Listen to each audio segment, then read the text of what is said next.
खबर मध्य प्रदेश के रीवा जिले से, जहां शिक्षा विभाग में एक ऐसा फर्जीवाड़ा सामने आया है जिसे सुनकर शायद आप भी हैरान रह जाएंगे। या एक महिला जिसने कभी शिक्षा विभाग में काम नहीं किया, उसके नाम पर उसके बेटे को अनुकंपा नियुक्ति दे दी गई। और ताजुब की बात यह रही कि जिस व्यक्ति को महिला का बेटा बताया गया वह उसका बेटा नहीं था।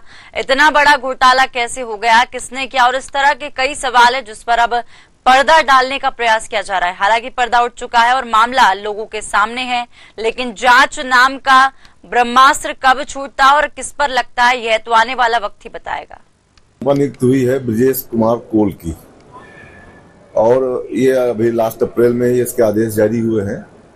और इसके द्वारा जो प्रस्तुत अभिलेख है वो अभिलेख एकदम सत्य प्रतीत हो रहे थे, और उन अभिलेखों में जो डॉक्यूमेंट्स लगे हैं वो सब फर्जी हैं। परंतु इतने अच्छे तरीके से उसको बनाया गया था कि प्रथम दृष्टया वो एकदम सही प्रतीत हुए। अनुकंपा नियुक्ति चूंकि सहानुभूतिपूर्वक दी जाती है तो उसकी नियुक्ति के आदेश हो गए, परंतु नियुक्ति के उपरांत जब उसके बाकी कार्रवाई करनी हो थी, उसके भुगतान हो जाए, तो ये संज्ञान में आया कि कुछ ये गड़बड़ है।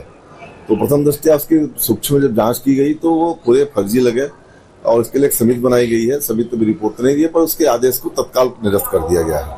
एक अनुकंपा नियुक्ति का ऐसा प्रकरण शिक्षा विभाग का संज्ञान में आया है। अनुकंपा नियुक्ति जो है वो गलत दस्तावेज जो आवेदक थे उनके द्वारा लगाए गए थे। सभी दस्तावेज ऐसे ही हलफनामे के साथ में दिए गए जो सत्य प्रतीत हो रहे थे, इसीलिए उसमें अनुकंपा नियुक्ति उस प्रकरण में की गई। लेकिन जब बाद में ये तथ्य संज्ञान में आया कि ऐसा कोई कर्मचारी जो है वो नहीं पाया गया, और उनकी मृत्यु और अन्य जो दस्तावेज थे वो भी फिर प्रश्न उन पर भी उठाए, और इसी कारण से इसमें प्रथम दृष्टया जो जांच की गई, और जांच में ये पाया गया कि वो जो अनुकंपा नियुक्ति है वो गलत तथ्यों पर, गलत दस्तावेजों पर प्राप्त की गई है, इसीलिए उसको निरस्त किया जा रहा है। साथ ही जिस व्यक्ति ने गलत दस्तावेज लगाए और जो आवेदक थे उनके विरुद्ध एफआईआर की कार्रवाई भी